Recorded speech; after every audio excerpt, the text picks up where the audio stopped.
you know. But I walked in the door, you know, and there was it was strange stuff, I'll admit that, like, you know. I mean, they'd only about 2 or 3 rooms, you know, 2 or 3 rooms, and like, one of those rooms, they put a mosquito net and everything. They had 1 goat, they had 1 cow, they had a small patch of ugali and kind of maize and stuff. You know, maize, I think, is rice, I think. Is that would that be correct? Is maize rice? Kind of. It's kind of rice, you know? But next thing I get introduced to all the family, like, you know, and they couldn't speak English, and I couldn't speak Swahili or something. I couldn't even speak the word that the language was, like. I don't speak it, boys. Guys were there, like, and they're like, you know, it was like a knacker trying to speak in a Dublin accent or something, you know. It was like fucking, I don't speak it, boys. I don't speak it, you know. All I can say was hello to them, you know. But one of them hopped in and made strange shit, I swear to God. I thought it was in a fucking dream at one stage. You know, I thought one of the mosquitoes had got me because I was really scared of that shit. Like, I could get my one down and you get malaria and this kind of crap, you know. Malaria drives you crazy as well, apparently. You know. But anyway, I was introduced to one of his brothers who had been attacked by a crocodile. You know. I was like, this shit can't be real. You know, there I was out of money, I was living in Shanstown, talking to a fellow who'd just been attacked by a crocodile, you know?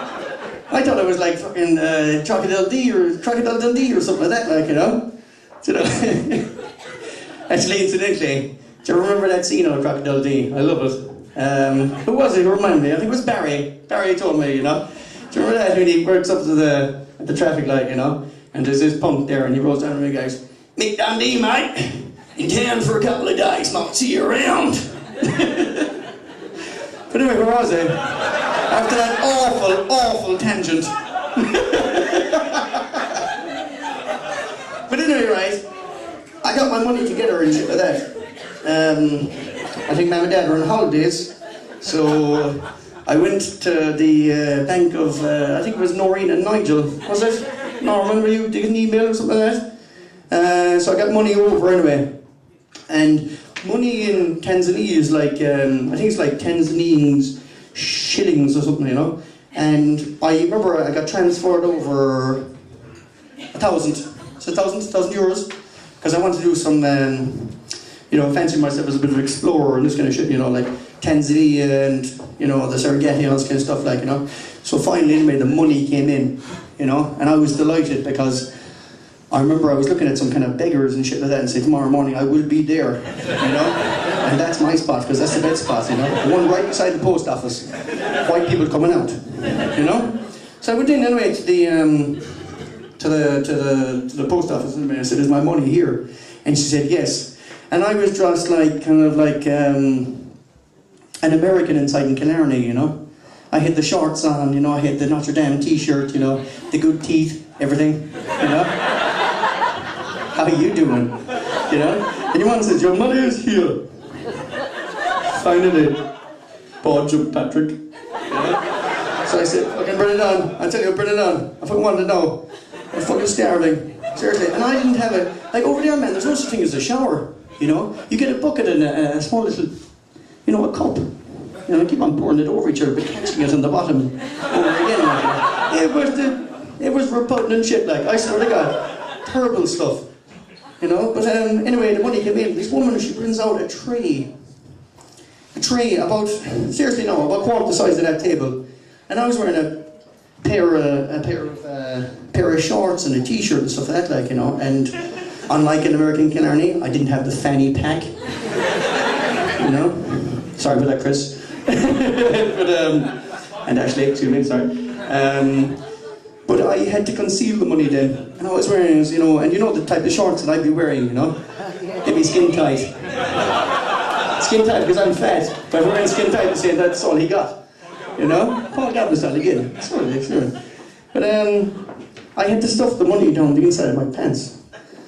You know? It was the most humiliating thing, you know. I remember I was thinking to myself, I'm gonna get fucking mugged here or something like that, like, you know? But like to be honest with you, Len, I mean, the fucking... the sight of a Kerryman in the side of a, you know, an Erusian post office shoving money down his pants. It was actually quite terrifying to the locals, you know, so thanks to God I got away, like, you know. But anyway, out of this money, I managed to go and climb Kilimanjaro, you know. Well, I didn't climb it. I got up to base 3, I think.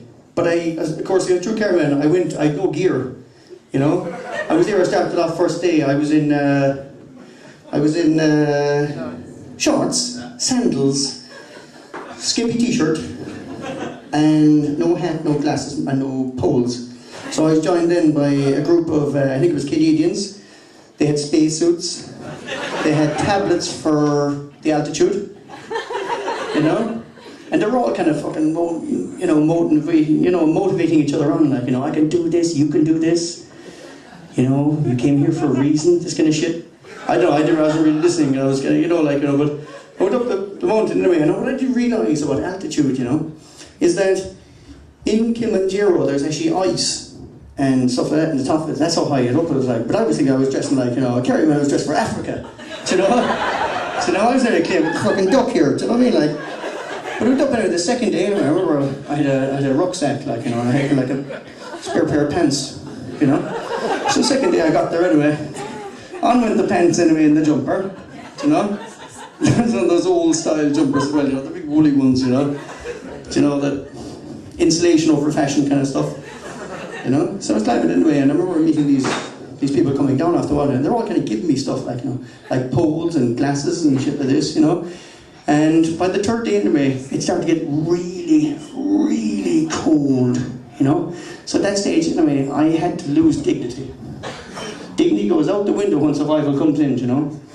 So I remember I was there, and by the third day, do you know those old style kind of pajamas? The ones with those strange designs on it, you know, the really woolly ones that the old people be wearing. What's it called? Paisley. Yeah. I was wearing the Paisley, and it was so embarrassing because the rest of them were spacesuit, right? I was wearing everything inside in the bag. Everything. Everything. I'd even fucking thrown away the bag. Me for the bag. Do you know? I was so fucking embarrassed, but I didn't care. I was so cold. I was there going around with everything in my rucksack and a Paisley fucking thing on the outside. You know? It was too cold to even change the shit. If I took out that, I'd probably fucking die. So the Paisley went on the outside, like, you know? Fuck's sake. I swear to God. I remember there halfway up to I got the base camp or something like that, like, you know, and you know, we were there one last push for the summit, like, you know. So I tried to get some rest the night before, and I woke up anyway, we went for one last, you know, we're going for one last push, like, you know, but that day I had gotten wet, you know. I got desperately wet, it was starting to rain. I was thinking to myself, like, fucking, what else can fucking happen? Like, I mean, Africa, it's fucking raining, do you know? Here I'm in fucking pajamas, an absorbent thing, like, you know. I'm getting fucking wet. So that night in we were camping out, like, and it was so cold, man, I swear to God. I actually had to consider an almost act of homosexuality, you know. Because my rucksack was wet. The rest of these guys were there with their fucking, the kind of, you know, sleep bags and stuff like that, like, you know. So, I got so embarrassed, I was going out to everyone, you know. Can I come in here for don't you know, don't you know the wetsuit is wet, like? You know? No, go away. You know? How's it going? And I was trying to be as buff as I could as well, like, you know? I swear to God, the real Irishmen that's coming out, like, they're totally non-sexual, like, and I told myself in there for a while. 20 minutes even. I swear to God, not one of them led me into that fucking rucksack, you know, not one of them. And I could tell they were all closed up as well and shit. I was fucking freezing. So anyway, next thing anyway, I got up, I had no sleep, because I was trying to sleep in a quarter of the sleeping bag. You'd be curled up like that, wet, you know. So went up there anyway, and I started to have visions and shit like that, like, you know. You know, like, you know, because apparently the oxygen was getting very thin. And I was fucking taking off myself anyway.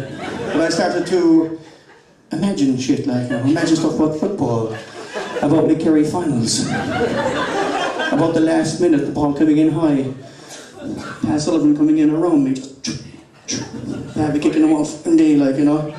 Next thing I woke up anyway, and they were escorting me off the mountain. You know? I was like, no, I can go on. It's only a dream or something like, you know. And it was 3 times you're out, you know. I swear to God, man, it was crazy shit, like, you know.